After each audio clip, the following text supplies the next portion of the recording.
Muy buenas noches. El tema nacional de discusión hoy en Colombia continúa siendo el proyecto de reforma tributaria.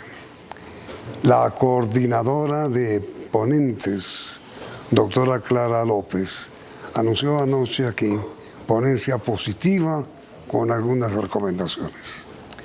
El doctor Óscar Darío Pérez, representante por el Centro Democrático, es uno de los economistas con especialización en tributación más respetados del Parlamento. Él es nuestro invitado de esta noche. Hace más de 20 años pertenece al Congreso de la República y siempre ha integrado las comisiones de asuntos tributarios de Cámara y Senado. A ver, doctor Óscar Darío, buenas noches, gracias por aceptar.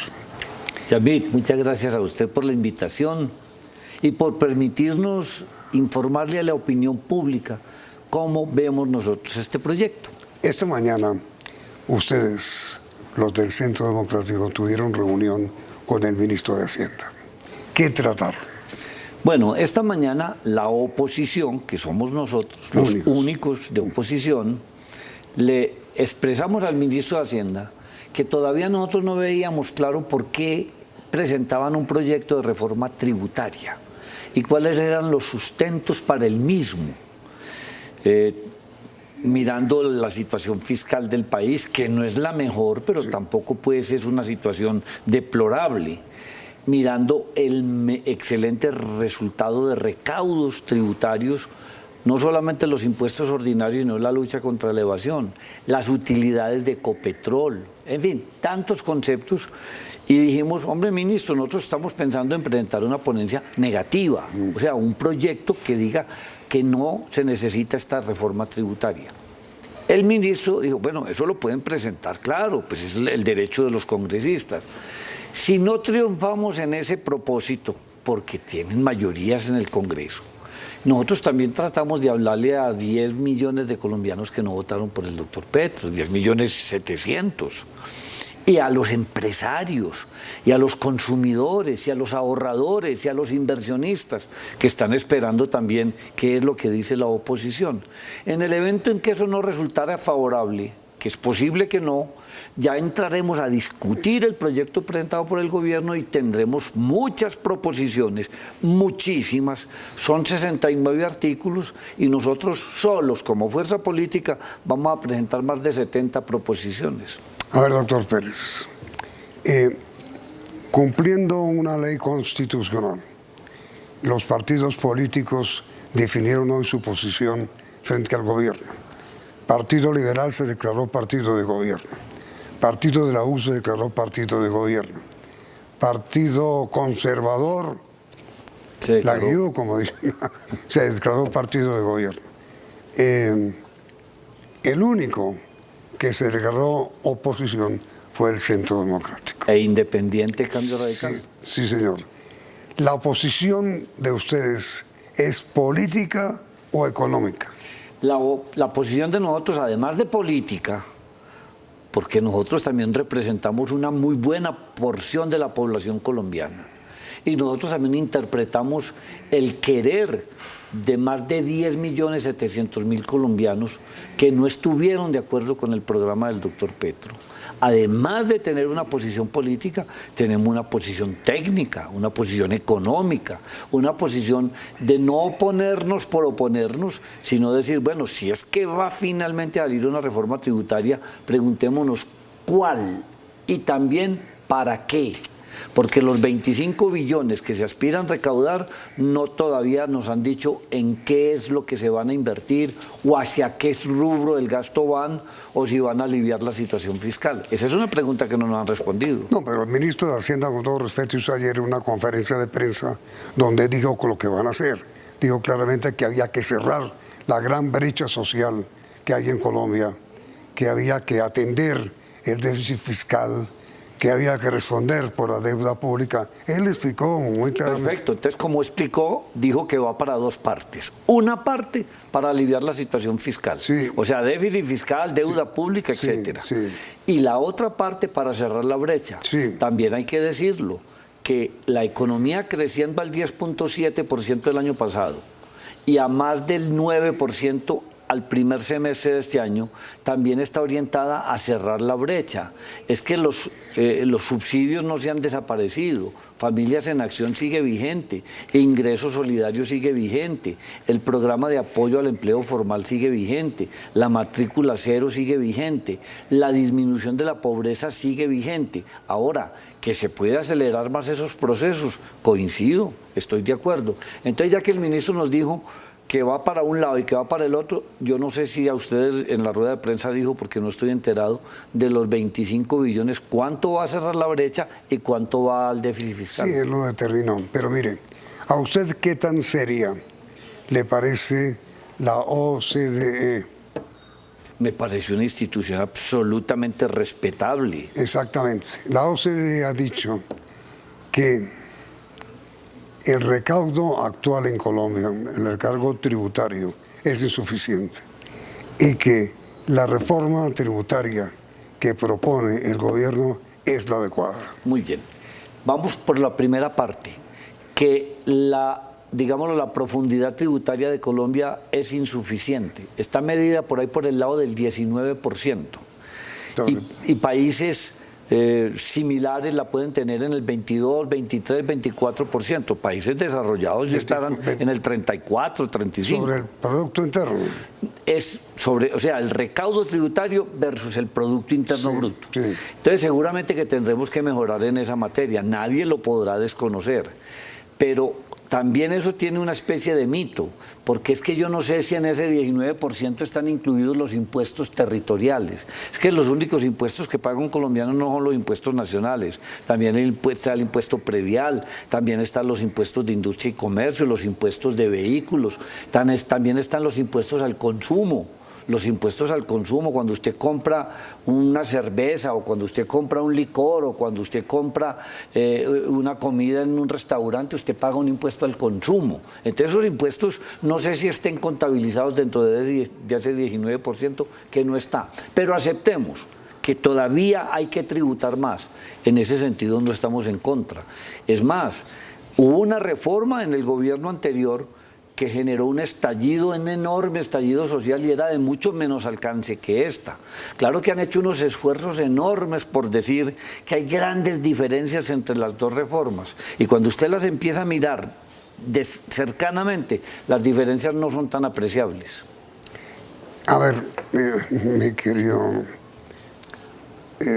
representante, la gran posición del gobierno que no ha generado una oleada, digamos, de protestas populares, es que buena parte del ingreso de la reforma tributaria será dedicado, ha dicho el gobierno, a cerrar la brecha, aliviar la pobreza, darle ingresos a la gente que no los tiene.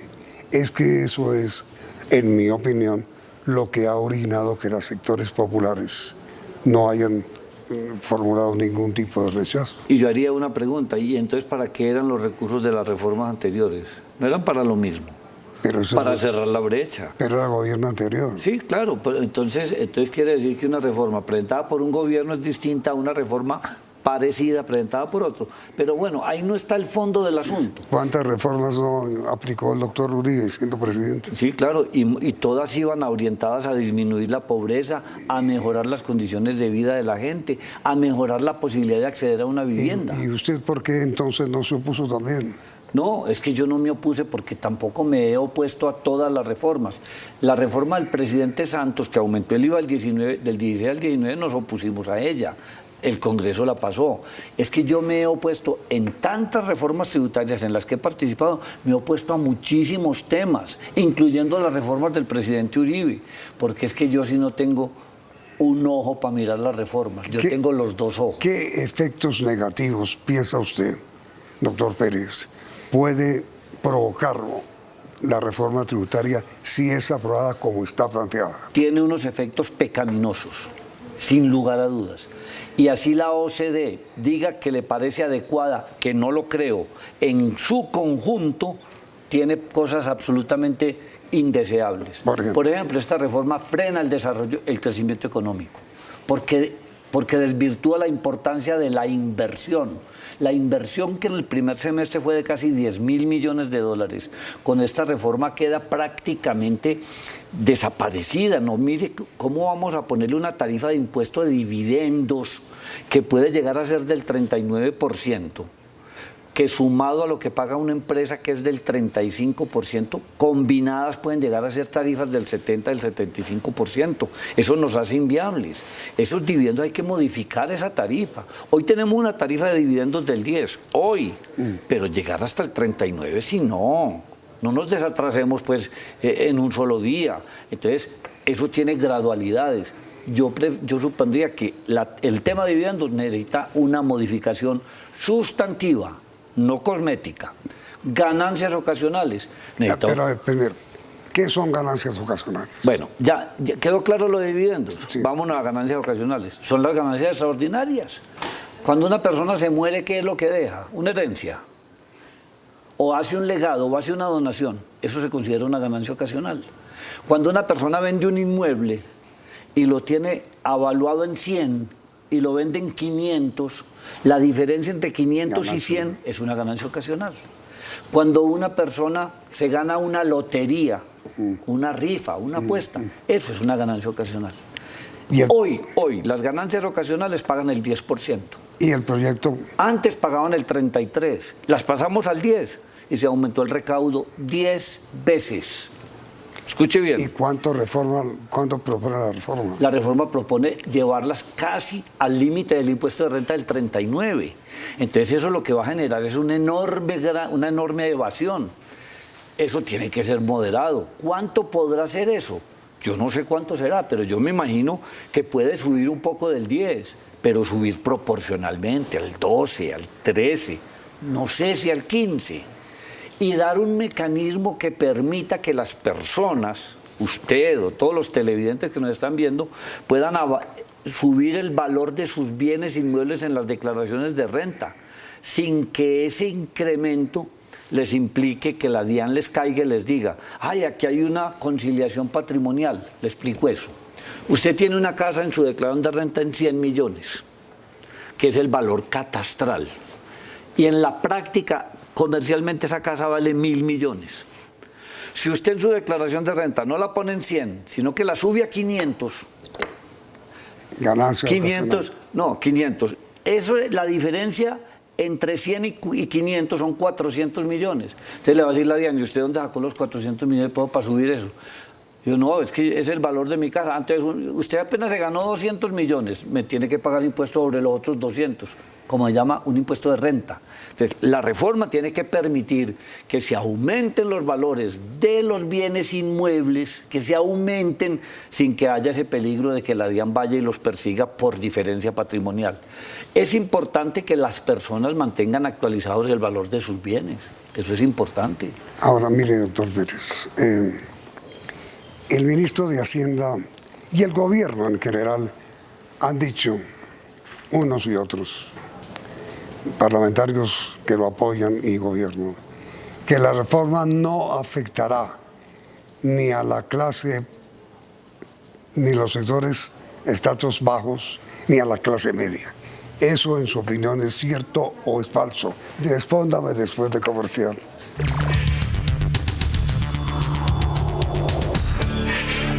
A ver, doctor Oscar Darío, la reforma tributaria que discute el Congreso y que hoy estudió más detenidamente el Centro Democrático, ¿afecta o no afecta a los estratos bajos y a la clase media? Yo le tengo que decir que sí. Le quisiera decir que no, pero a contrapelo de lo que muchos afirman, sí los afecta. Entonces, ¿no dice la verdad el gobierno? No es que no diga la verdad, sino que desde el punto de vista de ellos, los afecta muy marginalmente. ¿Y es cierto? Desde el punto de vista mío, los afecta muy directamente. Por ejemplo. Por ejemplo, los impuestos saludables. tienen un sano propósito, que la gente consuma y cambie sus hábitos saludables. Pero al usted incorporar un impuesto a las bebidas azucaradas y a los alimentos ultraprocesados, usted está cobijando una gama amplia de alimentos que no sé qué porcentaje sean de la canasta familiar, pero sea el porcentaje que sea, son productos que consumen los estratos más pobres de la población. La misma exposición de motivos dice que por concepto de los impuestos saludables se piensan recaudar unos 2.5 billones de pesos. El 93% de esos impuestos no los va a pagar los estratos 4, 5 y 6. 4, 5 y 6 van a pagar el 7%. Entonces, ahí tiene una afectación directa. Hoy el salchichón o la morcilla o la butifarra o los embutidos son casi que la proteína de la gente más pobre. Ahora, que eso tiene un propósito sano, estoy de acuerdo, que la gente no consuma bebidas azucaradas, que no consuma esos productos o esos embutidos o esos productos ultraprocesados, pero que afecta a la clase más desfavorecida, sin lugar a dudas. Es más, la inflación hoy, que la inflación es otro impuesto, sobre todo para los más pobres. Acaba de decir el DANE que es del 10.8%. Para los más pobres la inflación está en el 11.88%, porque la inflación es diferencial. A la clase media es distinta, a la clase alta tiene menos rigor la inflación. Si usted dicen que estos ultraprocesados y estas azucaradas le puede sumar 2 puntos a la inflación, 2 puntos. Entonces, sin lugar a dudas, sí afecta a la clase menos favorecida. Plásticos de un solo uso. Hoy todos los alimentos van en plástico. O usted ha visto una bolsa de leche que no vaya en plástico, o una libra de carne, o el empaque de los huevos. Los empaques. Esos plásticos no se pueden volver a utilizar, porque esos son plásticos que por razones higiénicas tienen que desecharse. En los estratos más bajos ya usted va a una tienda de barrio y ya usted compra 3.000 pots de arroz. Entonces los empacan en una cosa plástica. No es que le vendan una libra de arroz. Entonces, eso tiene un efecto directo sobre los productos de la canasta básica familiar. Dicen los plásticos que eso puede impactar el valor del plástico que se le traslada al precio final a un 87% de la canasta familiar. ¿Cuánto? Yo no sé cuánto.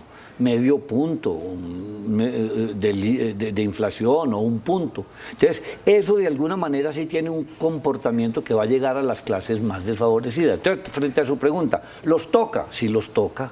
La clase media, el que se gane 10 millones de pesos no podemos graduarlo de rico. No. Es clase media y va a tener un impacto en sus niveles tributarios, sea asalariado o tenga otras rentas, pero como persona natural va a resultar afectado. Son 8.2 billones de pesos que se van a recaudar. Entonces algunos dicen ahí, hombre, es que apenas 10 millones de pesos se ganan el 2.4% de la población. Pues primero no comparemos toda la población, sino la población económicamente activa, que es menos que toda la población.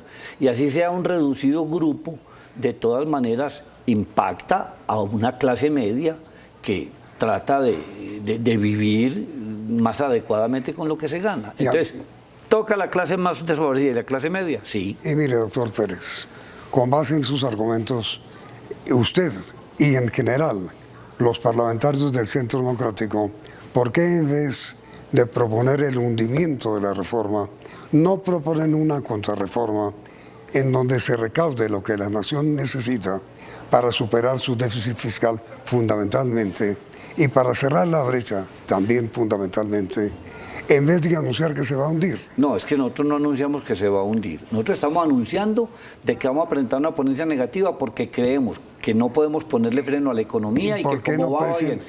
Pero como eso seguramente no va a pasar ya mismo, ese es un mensaje que nosotros queremos mandar también. Después vamos a entrar en el campo al que usted nos invita. Nosotros vamos a ser aportantes. Ahora, la reforma tiene cosas buenas. Usted no me ha preguntado de eso. El régimen simple es bastante bueno. Viene bueno desde el gobierno Duque y aquí lo mejoran y se puede mejorar más. ¿Sabe cuántos están vinculados al régimen simple? 70.000 contribuyentes. Podrían estar 5 millones. ¿Qué es el régimen simple? El régimen simple es aquel aquel régimen tributario para los pequeñísimos negocios, los negocios chiquiticos y negocios que están en la informalidad, que le tienen miedo al Estado. Venga, vincúlense aquí. Es la tarifa de esos impuestos debería ser hasta cero.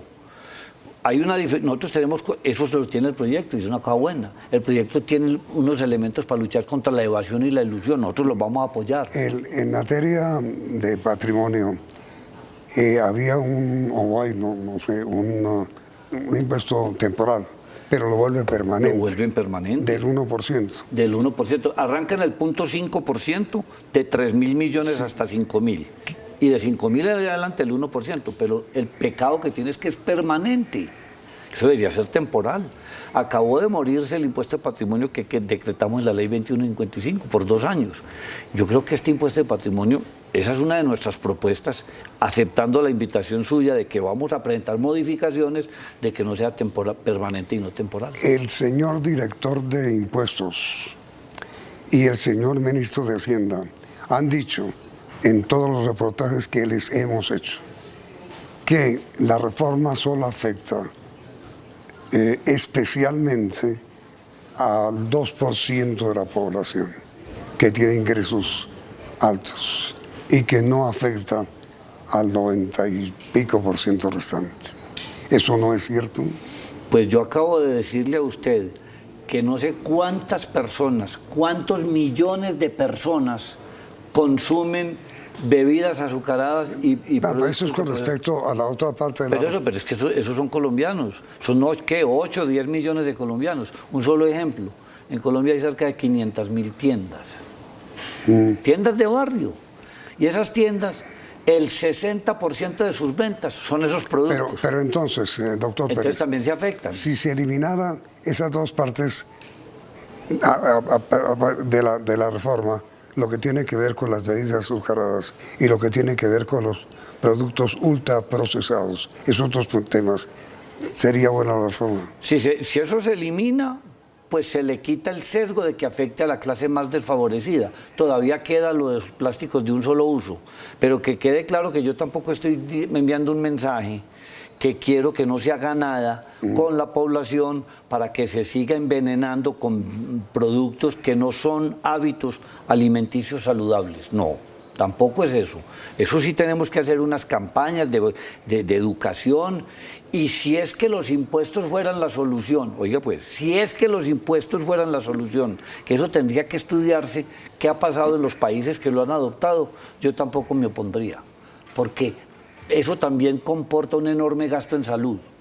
También eso comporta un enorme gasto en salud. Y en el tema de la clase media, personas naturales, por ejemplo, una persona que se gane, ya no es que se gane, porque se unen todas las cédulas, las laborales, las de capital, las de dividendos, de ganancias, todo eso se une. Una persona natural va a terminar pagando un impuesto muy alto. Entonces yo digo que el beneficio que les están dando solamente a los que se ganan hasta 10 millones y de ahí para arriba ese beneficio queda estático.